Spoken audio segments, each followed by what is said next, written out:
Maya Angelou has been my most steadfast counselor for my entire life. I discovered her probably 30 years ago when I was in college. And I lean into her work. You know how when you find those people that just are unsparing and honest in their work, but they also bring you joy and comfort? She's that for me. And I love everything she does except for that quote. That quote has pissed me off for decades. And I never understood this idea that you're free when you belong nowhere. And as a social scientist, I know that belonging, I know this for sure. Like if you ask me the one thing I know for sure, 200,000 pieces of data. I know in the absence of love and belonging, there's always suffering. That I know for sure. So this quote from her about belonging everywhere, which is really nowhere, is what sets us free, was so troubling to me. But then I started digging in and I started trying to understand, what does it mean to belong? And I never thought of the concept of belonging. I thought belonging was like, we have a crew.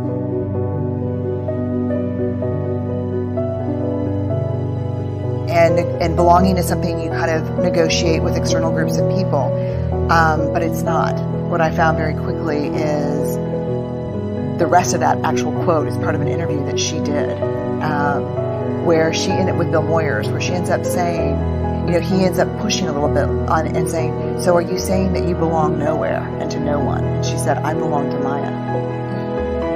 And what I found is that true belonging is a spiritual practice. And it's about the ability to find sacredness in both being a part of something, but also the courage to stand alone. And the people, for those of us who struggle to have the courage to stand alone, especially when we know that we're risking that sense of being a part of something because we disagree. Yes. Because we have a different opinion, because we love something different. That is the mark. That's the mark of true belonging, to be able to say, yes, I am a part of something bigger, but I also will stand alone when I need to. You belong everywhere and nowhere, and that is liberation.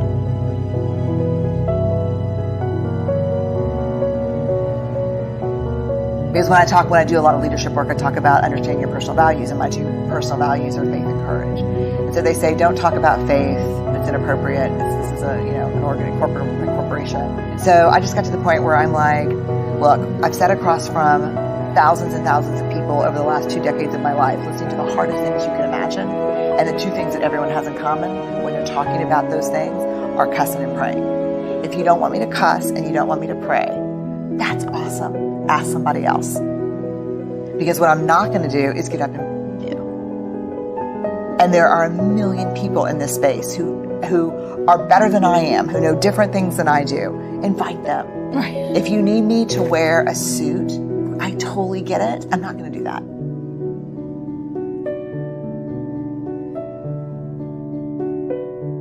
When I speak in public, I don't get up there to talk from my Brooks Brothers self to your Brooks Brothers self. I get up there, and when I walk on the stage, I'm going to talk about things that 90% of the people in the audience have never thought about, talked about, and are scared to listen to. And they need to see me as a person, and I'm just that person. There's this part from Braving the Wilderness that it really changed me. It's the practice that came from the book, and it is, don't walk through the world looking for evidence that you don't belong, because you will always find it. Don't walk through the world looking for evidence that you're not enough, because you'll always find it. Our worth and our belonging are not negotiated with other people. We carry those inside of our hearts. And so for me, I know who I am. I'm clear about that. And I'm not going to negotiate that with you. I will negotiate a contract with you. I will negotiate maybe even a topic with you, but I'm not going to negotiate who I am with you. Because then, and this is I think the heart of the book, then I may fit in for you, but I no longer belong to myself. And that is a betrayal I am not willing to do anymore. I spent the first 30 years of my life doing that. I'm not willing to betray myself anymore. I just can't do it.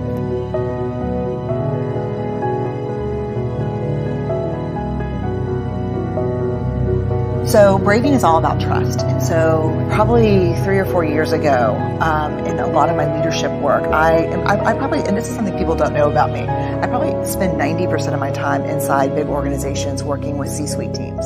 That's what I do most of the time. And so in working with leaders, one of the things that kept coming up is trust building in teams, building trust in a culture. The thing that's hard about trust is if I work for you and you call me in and I'm like really upset because I got passed over for a promotion, and you say to me, look, Brene, you're doing great work, but there are some trust issues. The minute you say anything that I can perceive as I am no longer trustworthy or you don't trust me, we go completely limbic. We go completely out of listening with our prefrontal cortex to listening, to fight, flight, freeze, defend. Because our trust is our integrity. It's who we are. So I kept wondering, when we talk about trust, what are we actually talking about? What could you call me into your office and say to me that would be more helpful, more impactful, and productive than we have trust issues or I don't trust you? So we dug into the data to figure out what is trust? What do we mean when we say trust? And what I found are there are 7 elements that we're talking about when we talk about trust. And these are observable and measurable. These are what we can talk about with each other. So braving is the acronym we use. B is boundaries. You set boundaries. When you don't know what they are, you ask. You're clear about what's okay and not okay, which is, as you know, so hard for people. Boundaries are really hard. Reliability is the R. You do what you say and you say what you do. The big hard thing about reliability is you're not hustling for worthiness, so you're not completely overcommitting and not delivering. That's the reliability issue. A is accountability. You don't back channel and blame. You hold people accountable in a straightforward way. V, which I think is really interesting, is the vault. What people don't understand about the vault that's really interesting to me too is that you call me in and you say, I don't understand why I got the position. You say, look, we've got some trust issues that we need to work through specifically. I want to talk about confidentiality of the vault. And I look at you like, Marie, I have never shared a single thing that you have told me in the 10 years we've known each other. And you look back at me and say, yes, but you come in here on a regular basis and share things with me that are not yours to share.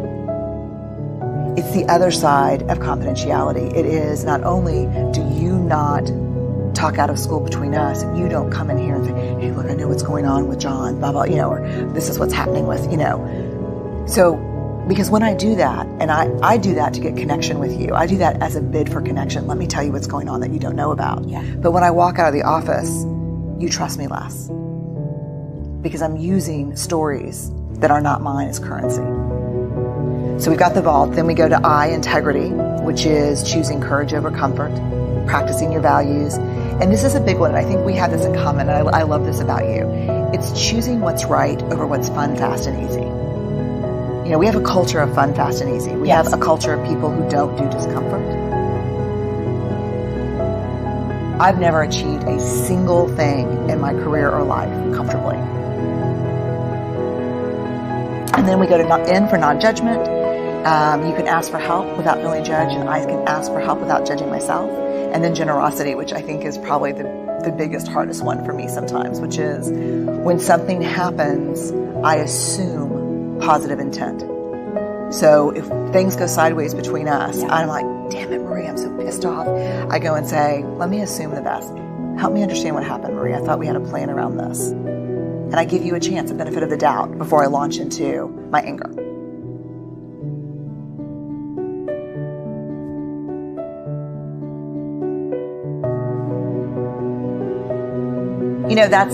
That's human nature. That's wiring. In the absence of data, we will always make up story.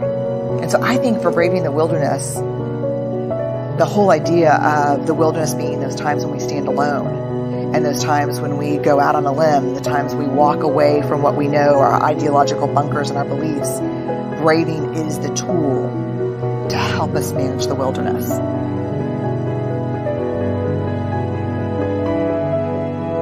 I'll leave you with this. There will be times when standing alone feels too hard, too scary, and we'll doubt our ability to make our way through the uncertainty. Someone somewhere will say, don't do it. You don't have what it takes to survive the wilderness. This is when you reach deep into your wild heart and remind yourself, I am the wilderness.